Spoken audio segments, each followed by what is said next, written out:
Programme के बाद इंशाअल्लाह ताला बिस्मिल्लाह मस्जिद में इशा की नमाज़ अदा की जाएगी। आप हज़रात से गुजारिश है कि सुकून के साथ बैठे रहें। मोहतरम हज़रात, जब इंसान किसी की इज़्ज़त बढ़ाना चाहता है, किसी को शर्फ बख्शना चाहता है, तो ऐसे लफ्ज़ का इंतखाब करता है कि जिसके ज़रिए से उसकी इज़्ज़त में इजाफ़ा हो। और जब किसी को ज़लील करना चाहता है, किसी को हक़ीर करना चाहता है, तो ऐसे लफ्ज़ का इंतखाब करता है कि उससे उसकी ज़िल्लत हो, उससे हक़ारत हो। तो हम अपने एतबार से कोशिश करते हैं कि ऐसे अल्फाज का इंतखाब हो कि जिन अल्फाज के ज़रिए से हमारी मुराद कम अल्फाज में पूरी हो जाए।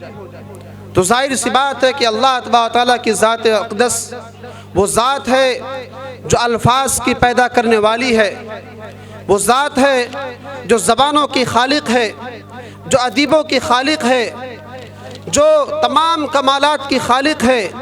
जब वो किसी लफ्ज़ को लाएगी तो ज़ाहिर सी बात है उसका इंतखाब होगा, और वो इंतखाब इत्तफ़ाक़ी नहीं होगा, बल्कि वो बिल्कुल सोच समझ कर उस लफ्ज़ का इंतखाब किया जाएगा।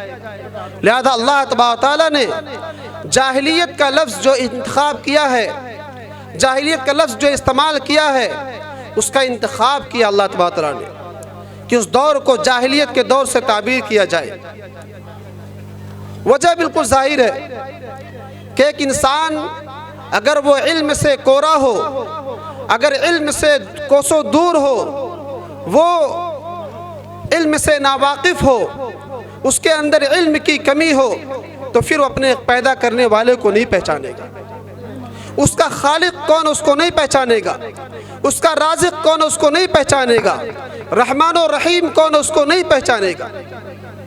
ये इल्म की कमी की बिना पर, ये जहालत की बिना पर है कि एक इंसान अपने पैदा करने वाले को, अपने रोज़ी देने वाले को, अपने ऊपर रहम करने वाले को, अपने ऊपर शफ़क़त करने वाले को नहीं पहचानता है।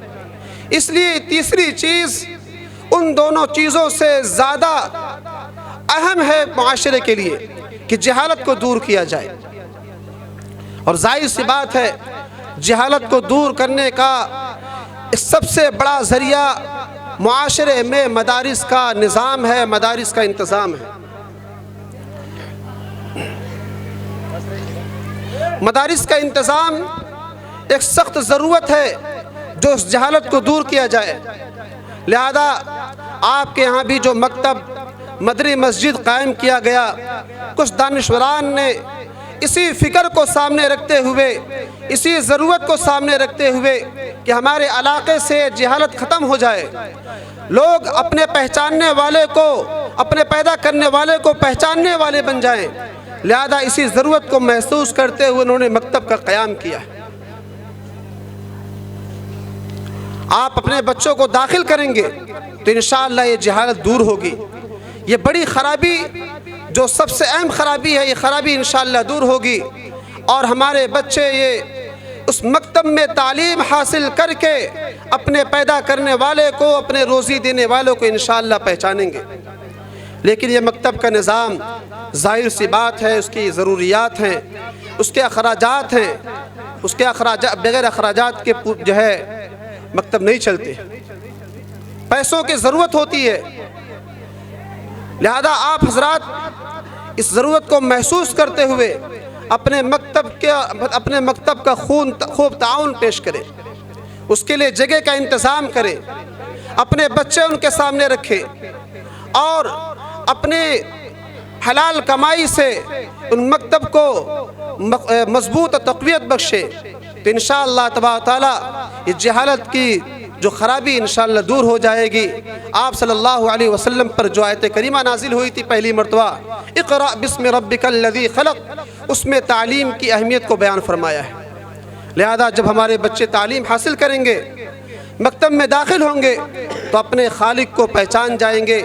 इसलिए आप हज़रात से दुआ है कि अपने इस मकतब मदनी मस्जिद की जहाँ तक हो सके हर मुमकिना ताउन पेश करें, अपने मकतब को, उसकी ज़रूरियात को अपनी ज़रूरत महसूस करें जिस तरह हम अपने बच्चों के अखराजात के लिए बाहर भागते दौड़ते हैं, हम अपने बच्चों के कपड़ों के लिए, अपने बच्चों की बीमारी में दवा के इंतज़ाम के लिए दौड़ते हैं, इसी तरह हमें अपने मकतब के लिए भी अपने जेब को खोलना पड़ेगा, उसके लिए इंतज़ाम करना पड़ेगा।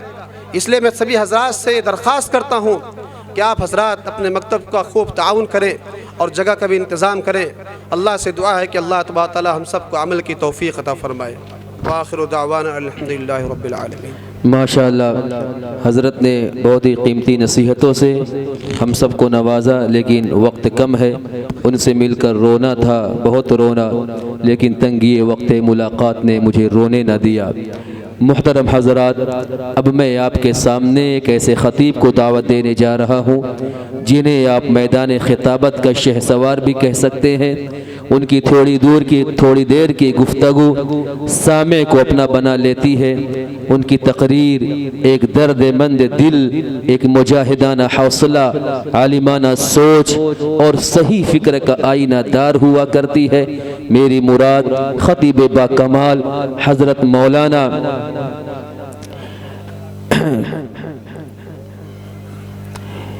क्या नाम, हज़रत मौलाना हयातुल्लाह नईमी साहब, सदर जमियत उलमाए नो मुंबई, नाइब काज़ी दारुल क़ज़ा कोपर खेरने, हज़रत तशरीफ़ लाएँ और हम सामिईन को मुस्तफ़ीज़ फ़रमाए।